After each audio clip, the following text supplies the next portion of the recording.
नमस्कार मंडळी, कशा आहात सगळे? आशा करतो स्वस्त समस्त असाल। मी वर्षा तुम्हा सर्वांचं आणखीन एका नवीन ब्लॉगमध्ये खूप खूप मनापासून स्वागत करत आहे। स्वामीचा प्रकट दिन खूप थाटामाटामध्ये साजरा केला। त्याच्यानंतर एक असं अचानक प्लॅन ठरला होता आमचा की चला एखादे दिवस वॉटर पार्कला जाऊया फिरायला, कारण की आता आरोहीचे पण पेपर संपले होते आणि सुट्ट्या होते तिला 10-15 दिवस। एप्रिलमध्ये तिची 7 तारखेपासून शाळा सुरू होणार होती। म्हटलं जरा तिला पण फिरवून आणावं आणि आपण सुद्धा थोडंसं जावं, पण असं बोलण्यामध्ये वॉटर पार्कचा प्लॅन कॅन्सल झाला आमचा। आणि आम्ही बहीण भावंड आणि आत्याची मुलगी वगैरे आम्ही मग नंतर प्लॅन केला की आपण जातोयच तर का आपण कोकणामध्ये नाही जायचं, आपण कोकणामध्ये जाऊयात। सो प्लॅन अचानक ठरला एक तो 2 दिवसामध्ये। आम्ही 2 की 3 तारखेला गेलो, रात्री बसलो होतो। सकाळी पहाटपासून मला इतकी म्हणजे टाइम कमी होता, मला अगोदरचे ब्लॉग नाही शूट करता आले, कारण की तयारी करायची होती, बॅग पॅक करायच्या होत्या, बाकीची तयारी करायची होती। त्याच्यामुळे गावाकडून बहीण भाऊ येणार होते सगळे, इथून नंतर आम्ही कोकणामध्ये जाणार होतो। फायनली प्लॅन ठरला, गाडीमध्ये बसलो, श्री गणेश केला, नारळ वगैरे फोडून आम्ही चाललो कोकणाच्या दिशेने। रात्रभर गाडीमध्ये प्रवास करून सकाळी पहाटे 6 वाजता सगळ्यांना जाग आली। बघतो तर काय, डायरेक्ट कोकणामध्ये आम्ही ऑलरेडी पोहोचलो होतो। गणपती मंदिराकडे जायला फक्त मला 10-15 मिनिटं बाकी होते। म्हटलं चला आता तरी सकाळ सकाळ मस्त असे ब्लॉगला सुरुवात करूयात। इतकं सुंदर कोकण होतं ना, त्यांची घरं, रस्ते, राहणीमान एकदम म्हणजे आपण हरूनच जातो। आंब्यांची झाडं जिकडे बघावं तिकडे, सुपाऱ्यांची झाडं, फणसांची झाडं आणि फुलं वगैरे वेगवेगळ्या प्रकारचे। तर आम्ही भक्तिनिवासमध्ये स्टे करायचं होतं आम्हाला, पण भक्तिनिवासमध्ये 10च्या नंतर एंट्री होती। त्याच्यामुळे म्हटलं आता 4 तास करायचं काय, म्हणून आम्ही दुसरीकडेच रूम केली। आम्ही फ्रेश वगैरे झालो, अंघोळ वगैरे करून आम्ही गणपती बाप्पाचं दर्शन पहिल्यांदा घ्यायला गेलो। सो गणपती बाप्पाचं दर्शन एकदम मस्त झालं। गर्दी नव्हती, काही नव्हती कारण की शनिवार रविवार बहुतेक जास्त प्रमाणात गर्दी असते, पण आम्ही असं गेलो होतो त्याच्यामुळे गर्दी नव्हती। बाहेरच माझी बहीण हँडिकॅप असल्यामुळं आम्ही गाडीमध्ये न्यायला आम्हाला परवानगी दिली होती। आम्ही गाडीमध्ये डायरेक्ट मंदिराच्या समोरच नेली होती आणि तिथून मग तिला व्हीलचेअरवर बसून आम्ही मंदिरामध्ये गेलो होतो। तुम्ही तसं नंतर व्हिडिओमध्ये बघतानाच, आणि खूप छान छान ब्लॉग येणार आहेत तुमच्यासोबत शेअर करणार आहे मी। त्याच्यामुळे चॅनलला लाईक केलं नसेल तर लाईक करा, शेअर करा, सबस्क्राईब करा। आणि पूर्ण कोकणची व्हिडिओ तुम्हाला मी आज दाखवणार आहे, कारण की माझी सुद्धा इच्छा होती खूप दिवस म्हणजे फिरायला जायचं होतं, पण काही पॉसिबल होत नव्हतं। म्हणून म्हटलं चला चालू आहे तर स्टेप बाय स्टेप तुमच्यासोबत ब्लॉग मी शेअर करेन। खर्च वगैरे ते नंतर तुम्हाला पाहिजे असेल तर मी तुम्हाला एका ब्लॉगमध्ये नंतर सांगणच मी। तर आता मी दर्शन वगैरे घेतो आणि नंतर पुढचा जो ब्लॉग आहे तो तुम्ही तर नक्की बघाच। त्याचबरोबर इथं सकाळी सकाळी दर्शन घ्यायला गेलो होतो, त्याच्यामुळे सुंदर प्रसन्न वातावरण होतं। स्वच्छता तर होतीच होती।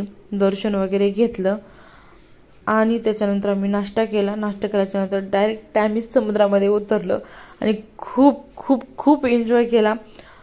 पहिल्यांदाच समुद्र पाहत होते, त्याच्यामुळं वेडी झाली होतेच मी, आणि मीच काय आम्ही सगळे जे कोणी तिथं जाईन गणपतीपुळेला ते वेड होतच होतं पाणी बघून, आणि की खूप खेळावंसं वाटतं, खूप मज्जा करावीशी वाटते, खूप एन्जॉय करावासा वाटतो। त्याच्यामुळं अगोदर मी व्हिडिओ शूट करून घेतले, नंतर मी मोबाईल साईडला ठेवून इतका एन्जॉय केला सगळ्यांनीच पूर्ण ट्रिपमध्ये। आणि मेन म्हणजे कोकणामध्ये गेला तर तुम्ही जास्त रेंज मोबाईलला राहत नाही, त्याच्यामुळे मोबाईलमध्ये लक्ष जात नाही। पण मला सुद्धा तुमच्यासोबत हे शेअर करायचं होतं, त्याच्यामुळे मी व्हिडिओ घेत होते।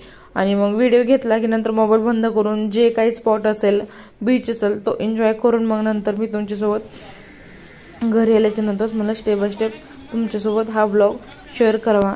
सो चला तर आता मी आता गणपती बाप्पाचं दर्शन घेतो, नाश्ता करतो आणि नंतर मग समुद्रामधले राईड आम्ही काय एन्जॉय केल्या होत्या, कसं आम्ही एन्जॉय।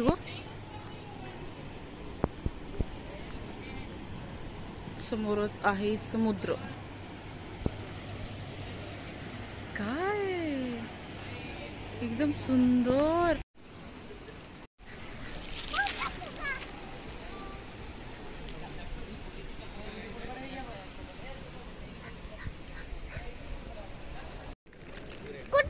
जय बाप्पा गणपती बाप्पाला घ्यायचं हा.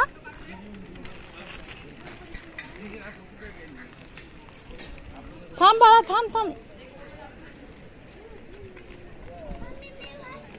कुठून जायचंय.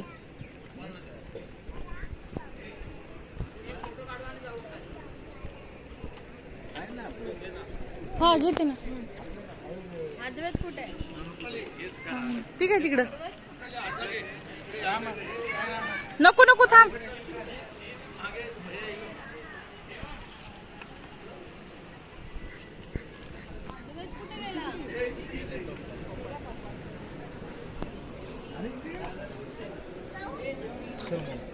हो ना चला आता.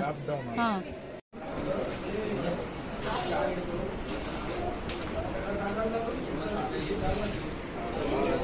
ये किडी.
एक मिनट कॉल करते हो.